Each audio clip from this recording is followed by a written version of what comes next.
Semi-final number 2, another best of 3 series, everybody. We got the Corridor Comrades against Rospierdol. The winner of this series makes it to the grand final where they face off against the Hardos.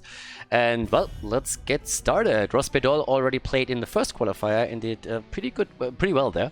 And, of course, it's the same goal for the teams. We are here at the XCup Summer Qualifier number 2, and as in Qualifier number 1, the teams are still trying to get as far into the tournament as they can, accumulate a couple of points that will then add it up to the points they got in the first qualifier, if they play in the first qualifier, of course. And that all leads to a leaderboard that will eventually tell us which 8 team move on to the playoffs of the XCup Summer. And right now it's looking really good for the Hardos. They already qualified for the grand final here, so they won the last tournament and they have a chance to also win the second. But again, this is only the second qualification tournament for the XCup Summer out of 10 in total, so there's still a lot of tournaments to be played out and a lot of opportunities for all of these teams to get points to establish themselves in the top 8. For now, we got our first map. It's Tomb of the Spider Queen. And yeah, even in the third place decider, whichever team loses here drops into the third place decider and can then gain a couple of extra points. Even for the team that loses here, it's not going to be easy because the Polish team is waiting. Cow Attack, still don't really know where their name comes from, but these guys are very, very good. So we'll see who's going to take it, but I gotta admit that right now I have a suspicion that Cow Attack is going to head into the third place side as the favorite no matter who loses here. But either way, we're jumping way ahead of ourselves. We have our first pick already in. Obviously this is on the new patch. We got Blaze locked in immediately. We saw a lot of Zagara already today. Polish team played with Artanis a couple of times with a little bit of success and no success depending on who they went up against. We got Nado on Vala and Alfredo on Uther. Okay, there we go. Still can't get past that name. Always amuses me. Always amazing, always funny, and for no real reason. So yeah, there's that. But again, let's go. What Alfredo immediately reminds me of is the Italians who just decided the Euro in their favor. I gotta admit, I dislike the Italian football team so much because they're the biggest divers in the universe. What I don't understand in football is now that we finally have the VAR, now that you finally have video, why they don't include a rule that once that you can, like, let the game play out as is, and then after the game, if you can prove with video that one of the players was intentionally faking and just diving and just like crying on the ground, just give them a massive penalty. You do that for a week or so and this entire behavior just stops. But this theater group that is called the Italian national soccer team is just pissing me off by so much. And I know, there's other players that do that too, and I hate them as well, don't worry. I hate them all the same. But yeah, each and every one of them who just like dives 6 days to Sunday, Cristiano Ronaldo on the top of my list, by the way, is just loathsome. They ruin that sport to a huge extent. They need to be punished, and they need to be punished as quickly as possible. We got the video, make it happen. With that little tangent here, all initiated by Alfredo's nickname, or his real name, I don't know. We're heading into game number 1. We got Sylvanas banned out, we got Stukov banned out, we got the Birdie in again. With the Falstad, we have a little bit more of a focus on the mage build right now, by the way, which makes some interesting combos also with Anna and her nano boost, because a nano boosted Falstad with the mage build could be pretty awesome. We got already Blaze for the side lane. And we still need a main tag. We got an Oriel. Wait, what? Double support with an Oriel. Haven't seen you in a while, girl. Yeah? Oriel and Vala, the good old times. 2017, anybody? Double support with Oriel, Vala all day, every day. Our girl is going to bring out the whip. And the last 2 picks coming in for Rospierdol. Another Polish team, by the way. So, we need the main tank. We need another damage dealer. What are we going to get? Ah, Stitches! Stitches and Tassadar! Awesome. Me likey. Love it. Stitches and Tassadar are in. And with that, let's go. Last pick for the blue team, for the Corridor Comrades, as Avin is locking his one in. Again, best of 3 series as we're heading into this, of course. And yeah. Very cool picks. I like it. It's gonna be good. But we lead the last one, and it's Maiev. Even more aggression, even better. Okay, awesome stuff. Game number 1, the Corridor Comrades against Rospierdol. Game number 1 in our second semi-final. We got Erwin on Maiev, everybody, for the Corridor Comrades, Alfredo on Uther, Wakes on Oriel. We got Minaldor on Urel, and Nano on Vala. On the right side of the map, we got Rospidol with Makotzlo on Stitches, going on level 1 straight up for the Patchwork Creation. Redon is playing Ana. As mentioned, we got the Gathering Storm on level 1. It's the new patch.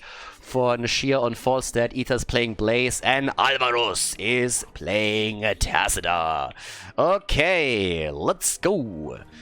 Yeah, I'm a little bit excited to see what exactly Falstad... We had some great Falstad games during this tournament already. One in particular comes to mind by, I believe it was Hazuops on this map, with exactly the same lead up into the build.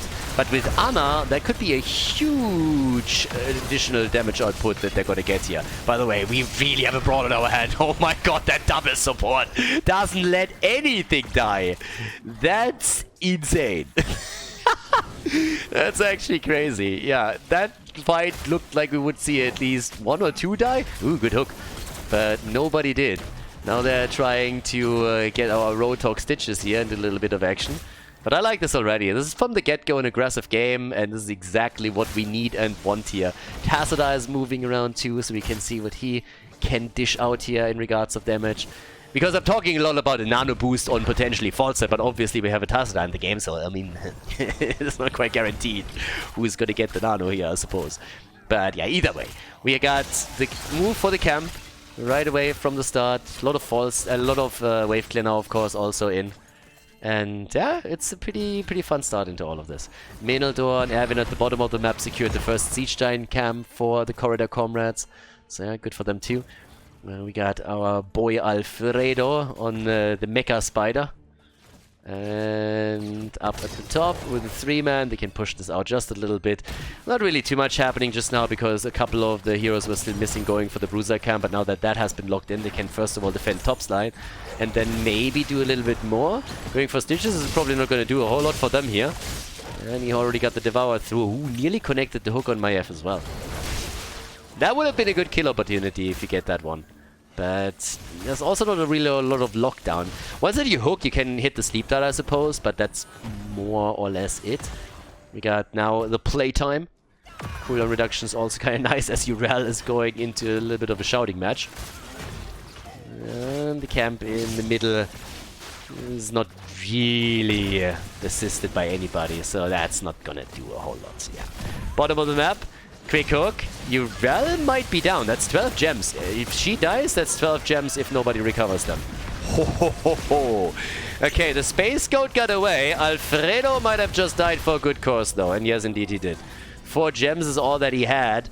But Alfredo is down. Okay. It's a good start for Rospidol. They also turned in a few of their gems already. 19 gems in total have been delivered. Yeah, they're still trying here. 17 gems on Stitches. If he turns... I mean, they're getting close and close to the first turn-in. One single kill doesn't do a whole lot for you. But getting a kill this early against the double support is definitely not too bad. 23 stacks also for Falstad, by the way. Yeah, so he's working on his level 1 quest. Makes us trying to turn in. Yeah, he's going to be interrupted for sure. Just as he was like halfway done, Stitches all of a sudden appeared, and that was more or less the sign that this is not going to work. That hook also didn't work, but still, it's always a threat. Always got to be careful with your positioning and where exactly Stitches positions himself in relation to you. Maiev the entire time is trying to get some tether connect so that she can isolate someone, but it hasn't happened yet. But it's still the early game. I mean, both teams now have enough gems to get a turn in the first Web Weaver wave, so that could set up the momentum. Either way, Vala is about to get the quest reward. Falstad is also getting very, very close for that. Sitting at 27 right now. These hooks are not connecting though. And there's the quest completed. Nice. Some space created. Good for Nano. 13, and he's going to deliver. Okay. So now we got the level 7 talents on both sides, and that gives us the Divine Steed. Nice. The wall stun is in. He gets a lot of stuns. I mean, there's the follow-up from Uther, but Devour is also ready. On level 7, we see him with the Serrated Edge, and this time he connects it on Alfredo. But Evan is also jumping in, and Maiev is, of course, always a huge threat. Bot lane, there should be an interrupt on Urel. Yep, Ether and Nildor are still playing this one out. All the way up at the top. The fight is also still happening, and this time Stitches might be in a bit more trouble. There's just so much heals happening there. But Maiev is still incredibly low, and that's a nice trap on Nano, and the kill! Oh my god, Tacita! That was just on the end of the attack, and they get the second kill in. And all of a sudden they have space. At least a little bit. Urel is trying to do something about it, but the longer she stays here, the more risk she's also taking. But they're still working on that interrupt, so good for them. Try to go... Oh, Minotaur! Careful! Yeah, very, very careful here. Ether is going to connect his 20. But the fight at the top costs Tacita his life. Tacita is down, and with 31 gems, Markotzel makes it out just as Anna moves in. Stitches is alive. 39 gems against 31 that have been delivered now in total. 38 stacks for Falstad. And the birdie, is he going to come in again? They might be able to get something else for him here. Nesh, what they get for him is death. They looked for a kill, and all they found was death. That poor son. Down he is, and that's the turn-in, isn't it? Yeah, Evan! He connects the last few. The blue web weaver's gonna go come down. And that, ladies and gentlemen, is the first web weaver wave. So, we got 12,000 damage for Tacita. The top damage in the game goes to Vala. She's doing very well, and they're opening the entire wall up top side. And these two, as the sole defense, are not going to do a whole lot. They need a little bit more assistance, and they're getting it now. But there's level 10. The corridor comrades, they're going to try to push down the corridor. Yeah. So, there's that. And also, with a quick attack through the middle. Top side is already under heavy pressure because they did take the fountain down, they destroyed the wall, they're doing the same thing now in the middle. They're not aiming for a fort necessarily, they're just trying to take these fountains down and these outer rings of defense to limit them a little bit more. And yep, there it is. Another fountain gone, and you already guessed it, they move down to the bottom of the map as the next step of all of this. Level 10 abilities now finally on both sides, but that is a very successful first attack already. Stitches, of course, has by now also Gorge, so they're trying to go for that. And they are not getting anything here. Damn. The gas, the hook, the stun, all pretty much just hitting dead air. They have the Gorge, but that is not really going to do anything for them, is it now?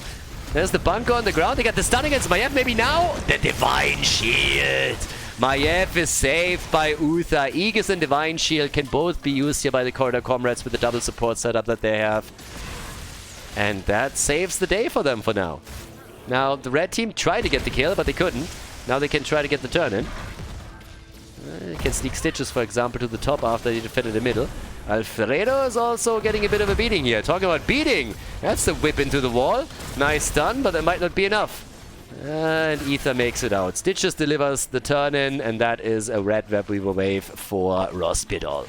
I like it. Back and forth. Back and forth. Both teams with the turn in now, both teams with the aggression, both teams looking for the kills here. Got 2 kills for 2.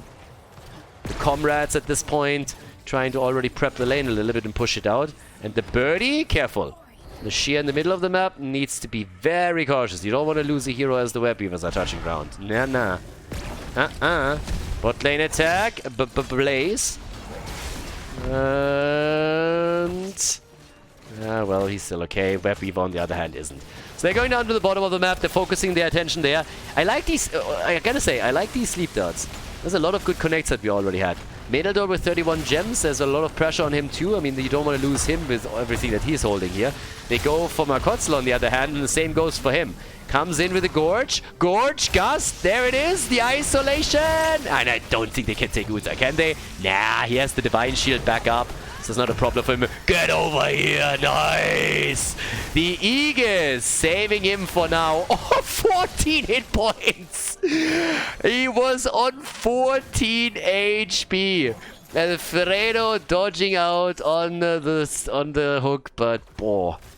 Yeah, 14 hit points, a little bit close for comfort if you ask me, but I guess it works, right? So can't blame him. 130 stacks by now for Tacita. We got 66 stacks for Falstad. And here's these sleep darts again. Ult on Urel. Gets hooked back in. Runs out of the ult, but is still able to get out. The amount of sustain that we have on the blue team is just fucking disgusting. I mean, let's be honest about this for a second. You got Urel with your ult, you got Aegis, you got Uther. The double support alone is already nuts, and then you got those 2 ults on top of that too. So, yeah, it's kind of crazy. And Falstad is down. Falstad is down. Anna, yeah, she's going to fall too. Run, Granny, run. 19 HP. The problem is you're going to run out of room. Nearly takes down the fort, though. I like it. But, yeah, there's still a bit of HP left. But I like the move. I like that he just said, okay, guys, I'm dead anyways. Might try and get some damage on the fort and take it down. Nearly worked, but it's still there. Now, you could just move over to... It's held again with a little bit of spit, and that's about it. So if you if you go and pee at that thing, then it's over. If there's a dog running around the map and all of a sudden just like pees at the wall of that fort, it's gonna crumble. 100%. But either way, for now it's still standing, and that's all that matters. 4 kills against 2. The CComrades are in the lead. And Marcotte still holds those 38 gems. He's the front line of the team. If he gets murdered and those gems are lost, then it's nearly lights out. So now we have the big push coming through the top. Fort is falling. Level 13 gives Stitches also, of course, the extended hook range. And, well, there we go. 42,000 damage for Vala. 28,000, by the way, for Tacita. Alfredo. Oh, my God. Bottom fort down, top fort down. The one in the middle still holding on. But they pushed this a little bit further. How many sleep darts did he connect so far today? I mean, even the ones that he just fires in a bush are hitting. It's kind of nuts. Give that guy Stitches. Give the guy Stitches and you have 1 kill opportunity after the next one. Alright, 4 kills to 2. But the level lead is there. The CComrades have taken an advantage now. Yeah, they've taken the lead. All the way up at the top, we got Menaldor and Nano moving through, trying to push this back, and it's turn-in attempt time. Once again, Rospedol. Both have a turn-in available. It's the third one for the CComrades.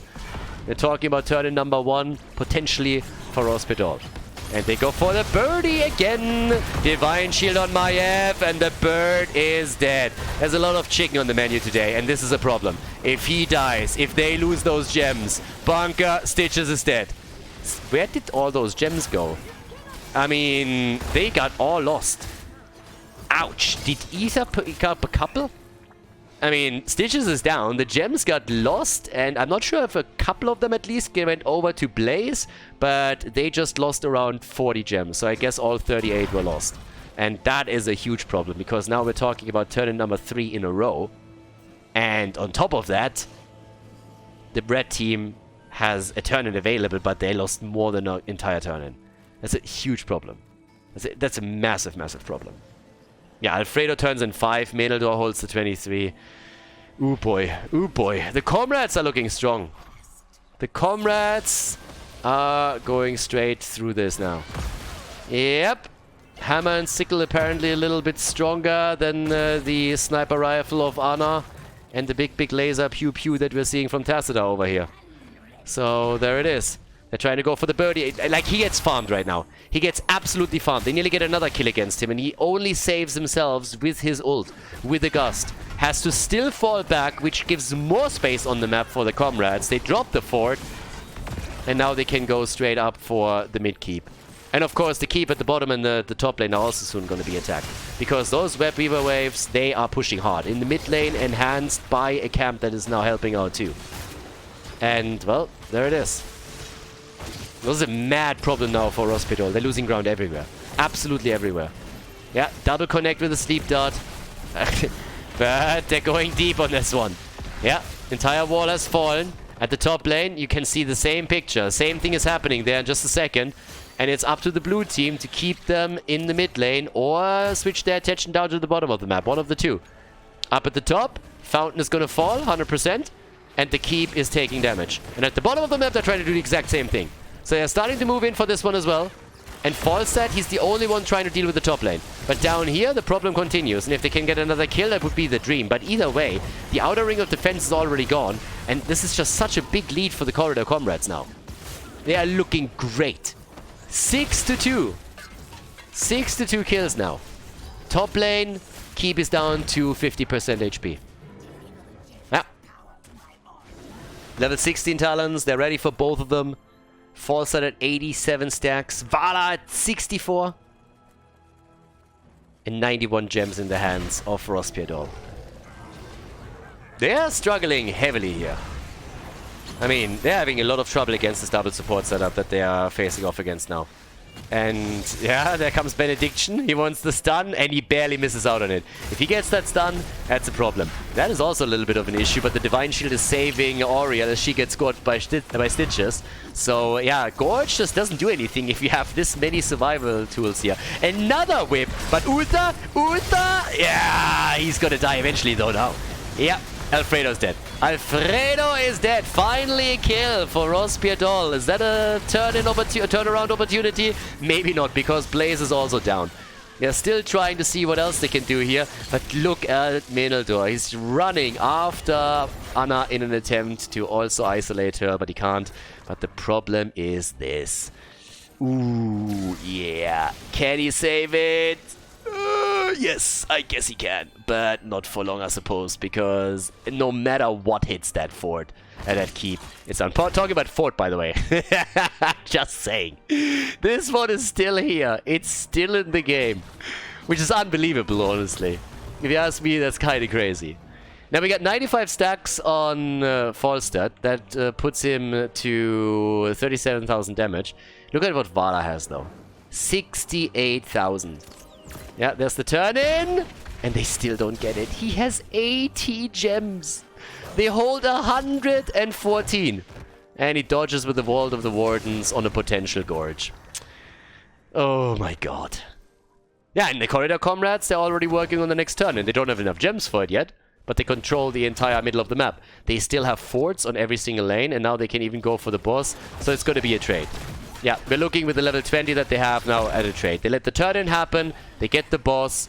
The boss is going to destroy the top keep, and while the blue team can defend against the Web Weavers, Rospiedol is going to make sure that their core is not going to take any damage.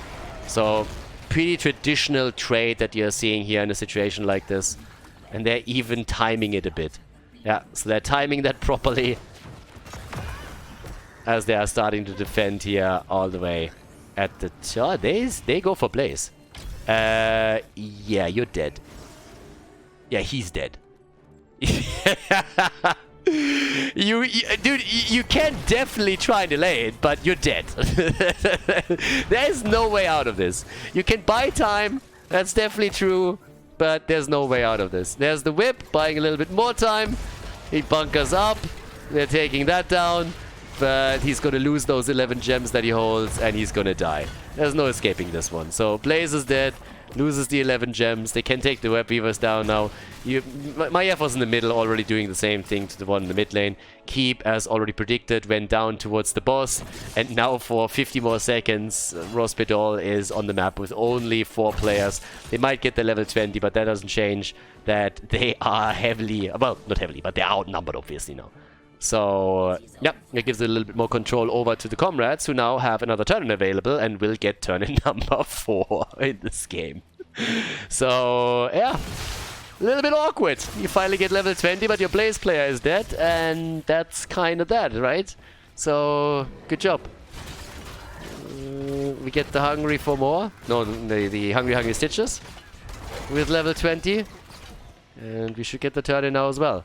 So Hungry Stitches is in, we get the Burn Notice, the Wind Tunnel, Nano Infusion, and the Twilight Archon. All of it in play, and here come the Blue Web Weavers. And guys, this should more or less be the nail in the coffin for Rospiedol. They have a 5v5, but if they don't get a kill here, then how are you going to stop that Web Weaver wave, crushing your keeps and then your core?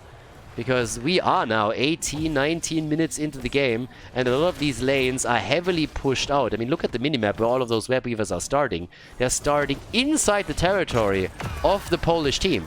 The red team has a massive problem here. Catapults are taken down too, and unless we get an insane hook and a Gorge isolation, I don't really know what they can do here. They're going to look for that Gorge, but they just can't get it right now. There it is. The Gorge is in, gets 1, gets 2, gets 3, and the kill against Maiev. Alright, now we're talking. Now we're talking. That was a good one. That was actually really good. The Wind Tunnel is there as well. Aegis is being used too. Bottom Keep is already being destroyed. And the core is next on the bottom. Uh-oh, Ether's dead. Yeah, missing the jet propulsion isolated him completely from the rest of the team. And that was the end for him. So now 2 of the keeps are down. The core is already getting attacked. And the keep in the middle is obviously heavily assailed by the remaining heroes on the side of the corridor comrades. And this is the last and final keep that is getting murdered. And while they can't go for the core directly, the situation is still the same. Because now it's continuous catapult pressure through the top lane and through the mid lane. And also, well, occasional catapult pressure through the bottom of the map. Actually, it's not quite true. Continuous catapult pressure on all lanes, but there's no counter pressure by the red team except through the bottom. And they nearly lost their entire shield. So now it's all about trying to deny the turn-in. And they should be able to do that for quite some time. And the longer this lasts, the more this is coming into play, which could eventually end the game here. Another interrupt, easy peasy. 81 stacks, by the way, on Vala. And we got 5 on the map for the comrades. Yeah, this is a problem. This is a big problem now. How you come back into this? They need kills. They need kills and they need them quickly. There's the jump. Trying to go for an isolated play. They can't. Urel, the ult, the gorge. And they might get the kill here. Yep, Urel is dead. Uther, they were so close to save her. But Falset is also down and that's the end. There's the kill against Stitches. That's Ana dead. Nano absolutely murdering everything. And that's 13 kills to 5. 111,000 damage for Vala. And they decide game number 1 in the second semi-final of the XCup qualifier in their favor. Good for the comrades. They take down the core here on Tomb of the Spider Queen and lock in the 1-0 lead in the best of 3 as we're getting ready for the second map of this semi-final series. Before we head into game number 2, make sure that you subscribe to the channel if you haven't done it yet so you don't miss out on any future content here on Khaldor TV. Second map of the series, the comrades are in the lead and well, now we go. We got a 1-0 for the corridor comrades against RPD. And now we are on our second map of the best of 3 series, so if they lock in another win, then they move on to face off against the Hardos in the grand final, and also they obviously take at least second place of the tournament, which would already go a long way to make sure that they are part of the playoffs. That would already be pretty epic for them, and we'll see if they can actually make that happen here. But first pick, first ban goes over to RPD. The Polish team, a little bit hesitant even here with the first pick, first ban. There we got it. Uther gets banned. Okay, so they won't want to go up against the double support setup. Normally, one way to accomplish that is to ban Uther these days because he kind of serves the role as a support plus also tank to an extent. And that was really a big problem for the red team, let's face it. With Urel, Oriel and Uther going up against them and both of them protecting Vala, then also Urel at the front, they just couldn't kill anybody for most of the game. And that was a big, big problem. Blaze gets banned as well now, too, as we're on Battlefield of Eternity. Vala is obviously still up for grabs and could be played on this map either with a multi-shot or with an arrow build, if you want to go for that style. There's a lot of other things that you can do here, of course, too. Sniper comp comes to mind. Had a couple of approaches already with that. The good old Varian and Stukov setup. And supports in general are going to be interesting here. Malfurion and Stukov are, of course, very, very high up on the priority list at this point for the two teams. Especially if you want to execute some combo plays with a stun into a root, into a lurking arm. Could play also Mirrodin again. Lucio gets banned, so no zipping around here. But I kind of like how they are on the draft a little bit more hesitant this time. And Vala gets picked as a first pick. And that doesn't really surprise me. I don't think that really shocks anyone considering how the games so far have been going today. And also the matches that we've seen on Battlefield of Eternity. So Vala is in immediately. And how are they countering this now? Because that's already a couple... I mean, what they played the last game is more or less already gone. You don't have Uther anymore. Vala's already been picked away. So how do you change it up? Ooh, Nano with Li Ming and Nuburak gets played too. Yeah, that's kind of cool. If you pick a Nuburak, you don't want to have a Li Ming on the other side because her disintegrate just burns your cocoon away and you don't get any value out of your ult usually. So that's a nice combo already to begin with. You have a stun set up with the Nuburak, you want to follow that up with the Stukov, with the Malfurion or whatnot. Li Ming just homes in, tries to get the kill and the reset, and then you work with that to snowball it. But there's the Mirrodin pick that I talked about earlier, and we have Sturok together with it too. So this is pretty much the setup that I've been alluding to when we talked about which kind of supports are going to be taken here, what kind of tanks would work together with that. So Mirrodin already really nice. Can also chip in a bit of extra damage with the Stormbolt onto the Immortal then. What do you ban out at this point? Side lane has to be, of course, a concern. I'm not quite sure what the team in blue is going to take there for their side lane setup. They could go for Urel here. Yeah, Sonya gets banned out. Okay, so Sonya, the first one, is gone. And who's number 2? Are they banning, for example, Urel out? Because Urel got also played last game, but the combo between Urel and Nubarak is actually a really nice one.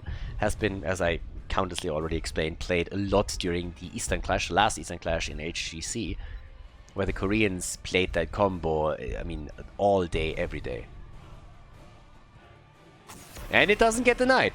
Instead, they ban out Ana, which is also understandable since Li Ming is played, so you don't want to have the nano boost on her side. So that's good. That's good. And let's see.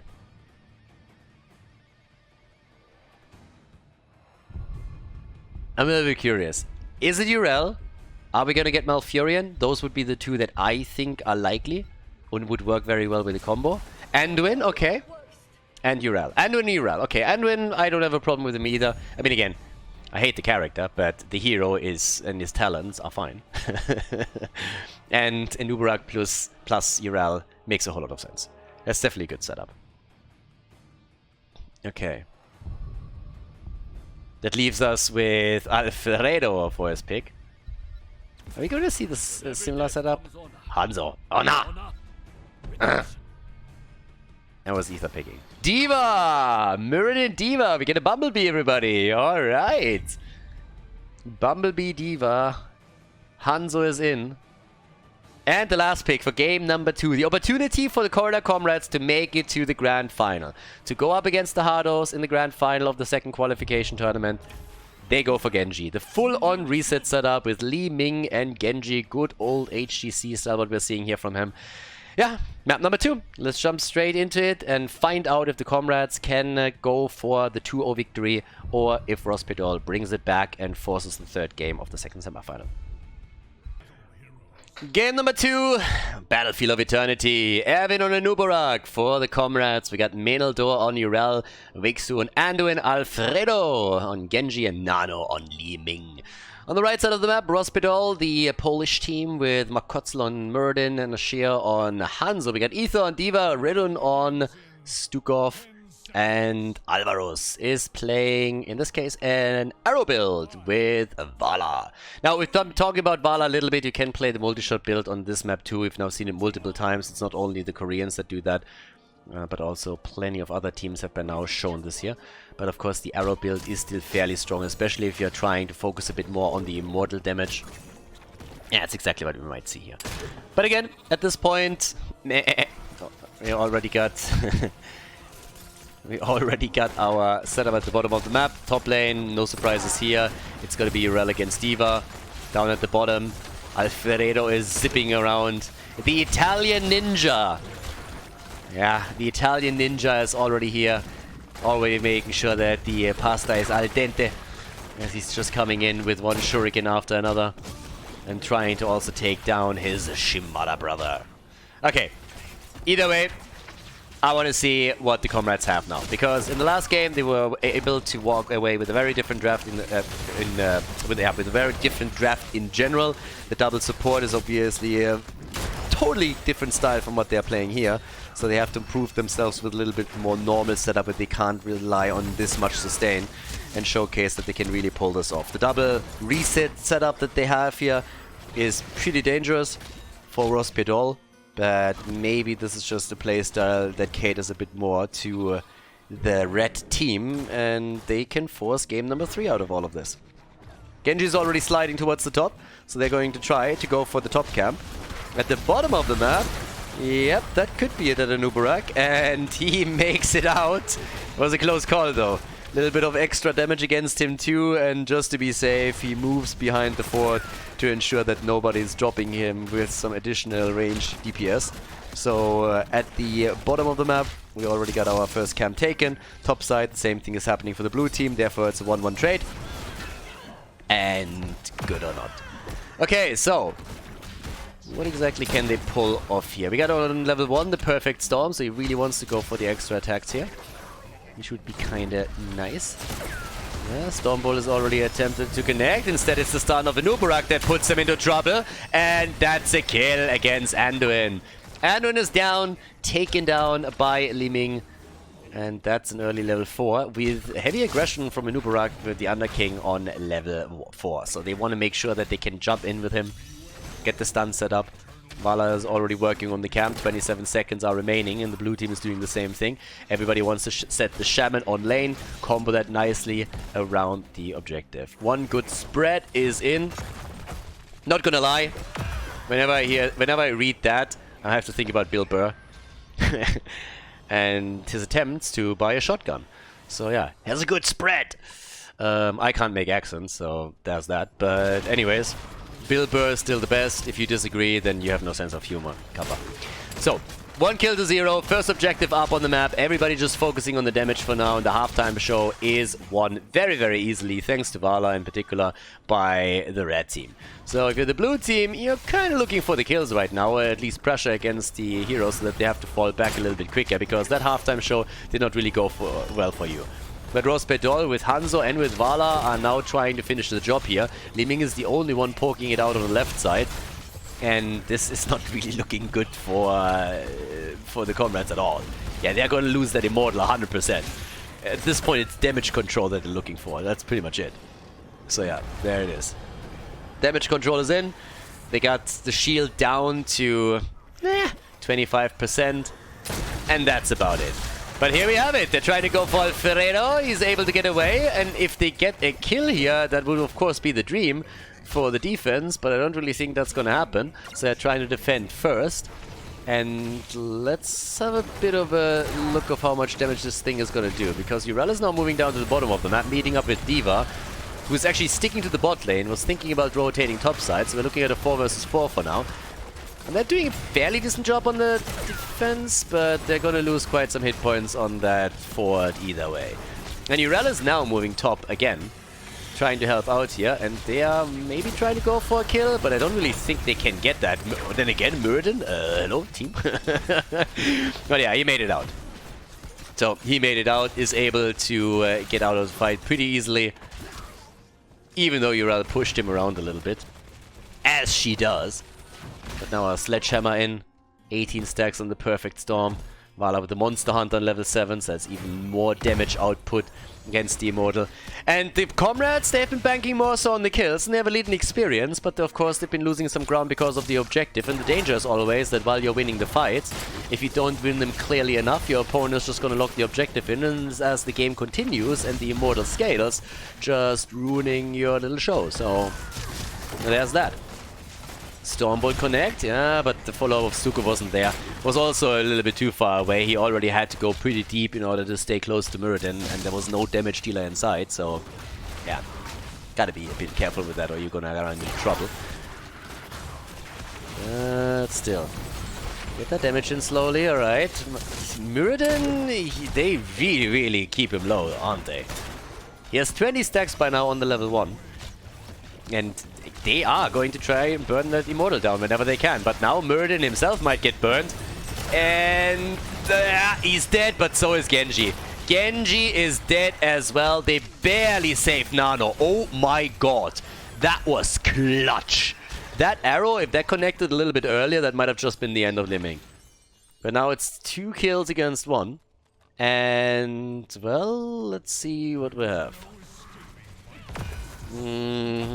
They need to go for that. I mean, racing this, really? That didn't work the last time. I don't think it's gonna work this time either. Not with Hanzo and Vala on the other side. It's a little bit closer than I expected, gotta be honest. But still, that's a 3,000 hit point difference. Quite a bit. They need to go for a battle if they want to. Slightly an experience that very likely is not going to mean anything. Both of the teams are trying to catch level 10 as quickly as they can. But it's now the red team that's going for a bit more of a defensive move, whereas Vala is just sieging up here.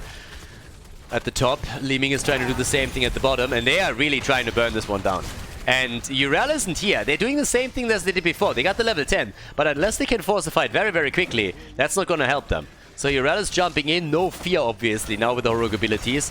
They're trying to go for Stukov, drops him in the wall, Cocoon is out, Muradin is in trouble, and he just jumps away. And Hanzo likely is gonna make it out too. No, it isn't. Okay, Hanzo's down, that changes things a little bit. That changes things actually significantly. All of a sudden it's a 5 versus 4. Now that the level 10 abilities are ready for Rospidol, they of course have an easier time fighting back, but they're still down 1 player, and it's also significantly reducing their damage on the Immortal. Muradin is zoning out everybody. At the top, they get the explosion. Ether.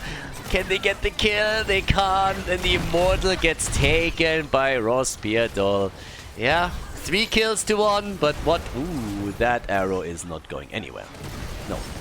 Muradin is dead though. Resets! Here come the resets! And, well, he gets at least 1, but that is 6 kills to 2 now, and despite the fact that the Immortal was won, the fight was lost. It's exactly what I talked about earlier. They're winning the fights, they're losing the objective. That's pretty much what's happening here. The fights are lost, the objectives are won, and yeah. That's kinda rough. The good thing about winning team fights is that as the game continues, death timers are increasing, which means that you get more for every single hero that you kill. But they can't get a lead now because of the fact that they're losing the objective. They're holding on to the fort, but it's a close call, and at the top they are about to lose Genji.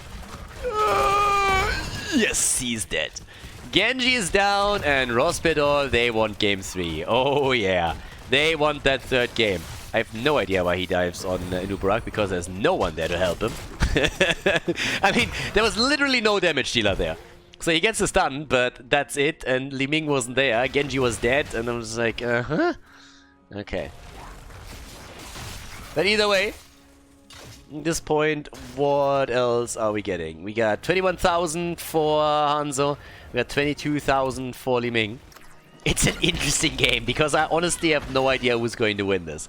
Right now it seems like CComrades do a little bit better in kills, but generally speaking, I just feel that Rospidol is putting them under more and more pressure as the game continues. And that would end, of course, if eventually these kills and these team fights would happen a little bit sooner and the Comrades can reliably take targets down. But yeah, so far only Genji has died, by the way.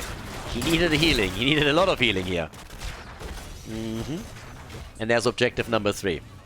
Now we're 10 minutes into the game. Slight advantage in experience with a level 13 lead. That will be negated by the time that the objective is up. And I'm very, very scared in the sense that I think it could completely break the balance of the game if Muradin and Stukov would be able to just set one good combo up that Hanzo and Vala can follow up on, especially with the Rain of Vengeance adding an additional stun, and then win the objective. Because if that ever happens, then Rospidol is going to just absolutely murder this one and snowball it hard. And here it is again. Look at the difference in the halftime show. Look at that difference. That's a 5,000 hit point difference that we're talking about here. You can't race against Vala Hanzo with this setup. You just can't. So, top lane, I feel they're losing more and more ground. They need the kills or they're going to be in trouble. That arrow, okay, nice attempt, but that was soaked up by Nubarak, which wasn't really the plan here, and therefore it was insanely short distance and didn't do anything. Urel is at the top defending already. Bot lane has been defended against, and now they're going to lose this one. Urel has to move in. They're sacrificing the fort. They're sacrificing the fort, they're sending Urel in. Light bomb attack, and the blow up against Hanzo. That was important. Hanzo gets blown up, Vala stunned once, they're trying to get the kill, and they should get it. Vala's down. Vala is down. Both of the damage dealers are gone. Both damage dealers and Stukov. They got Stukov too. Yeah, Genji is likely gonna... Is he gonna escape? No. He got close. He got close to the cooldown, but he's not escaping.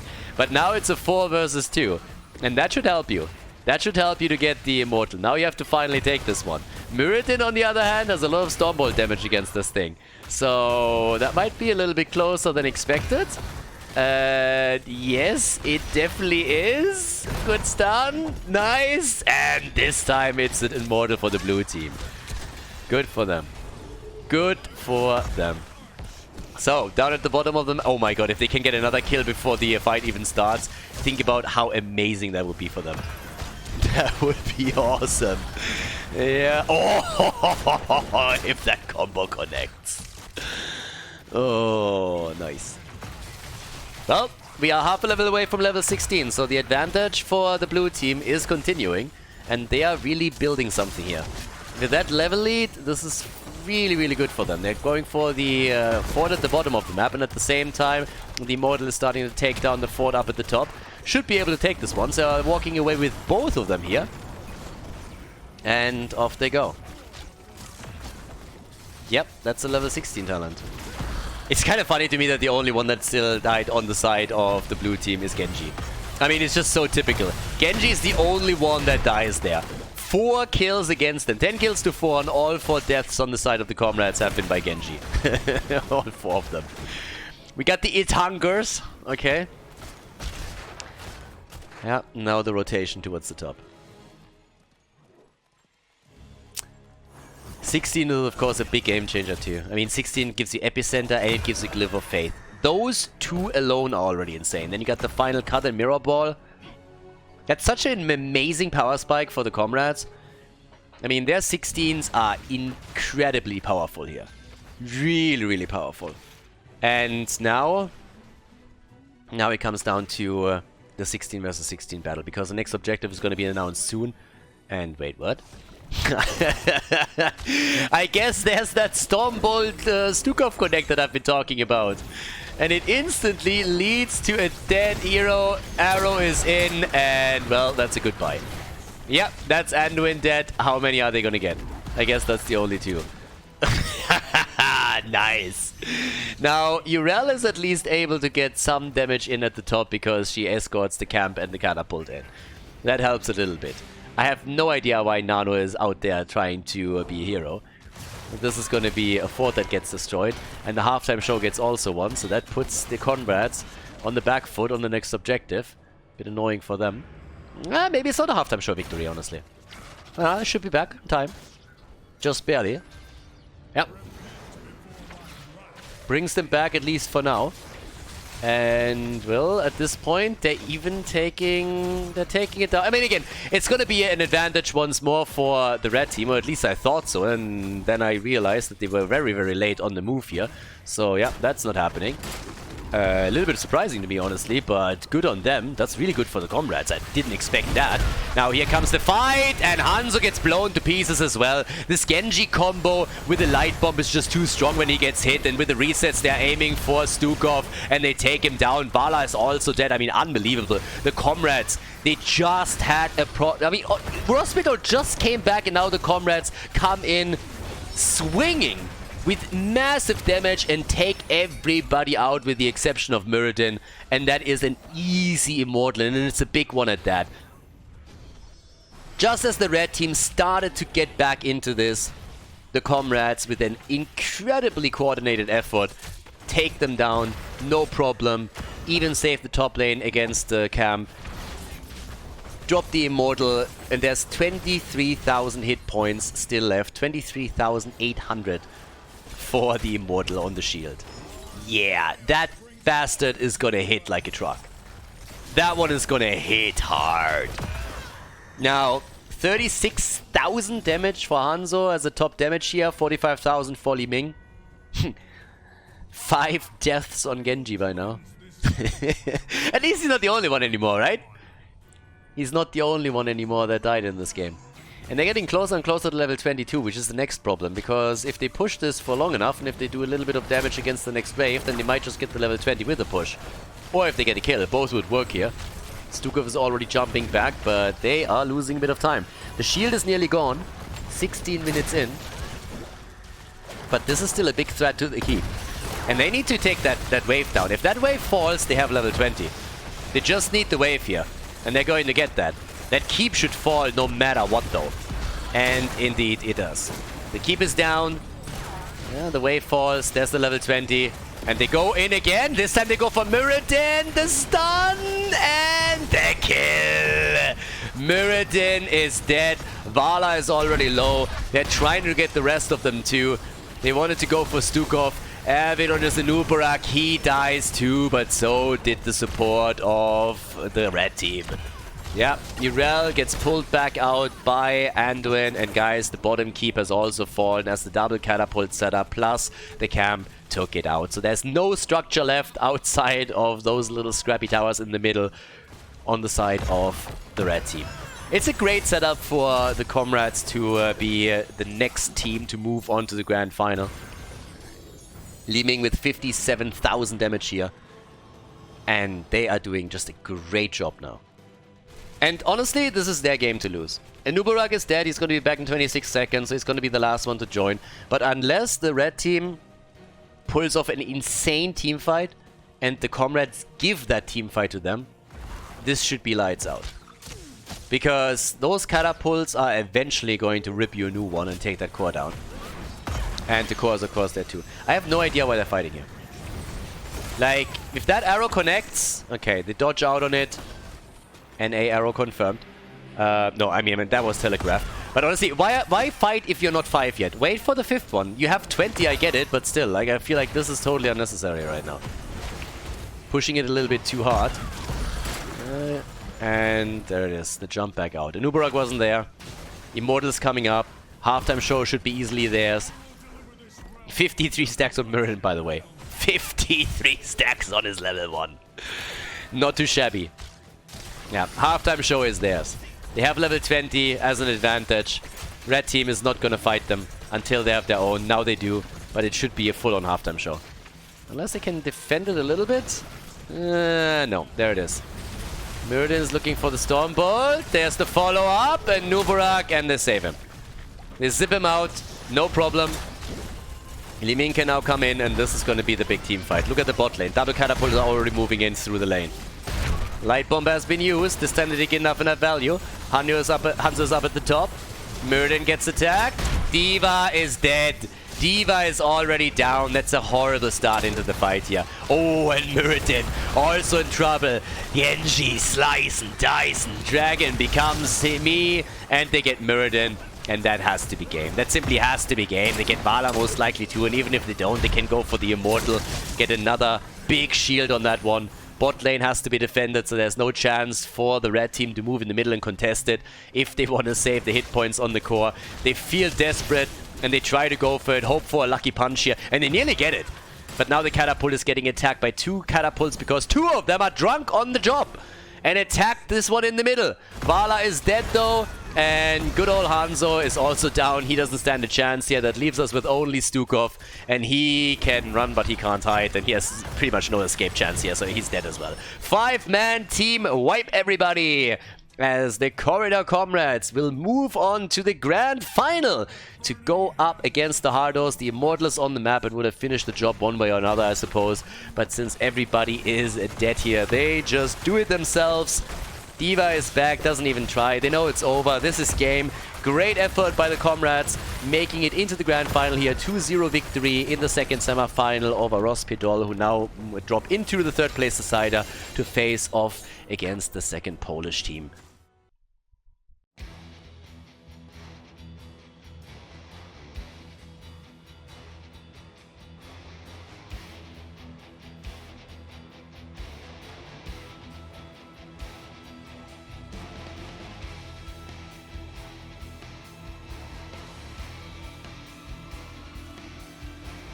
Thank you everybody for watching the video today. I hope that you enjoyed the show and the commentary. And keep in mind that the spoiler protection that is going to run for the rest of the video is made possible by all the support on patreon.com. So guys, if you want to support my work, if you want to help me start new projects and keep the spoiler protection in place, please consider heading over to patreon.com/Khaldor. There's also a link in the YouTube description, and check that out. Thanks in advance, and see you guys next time with more esports coverage here on Khaldor TV. Have a great day.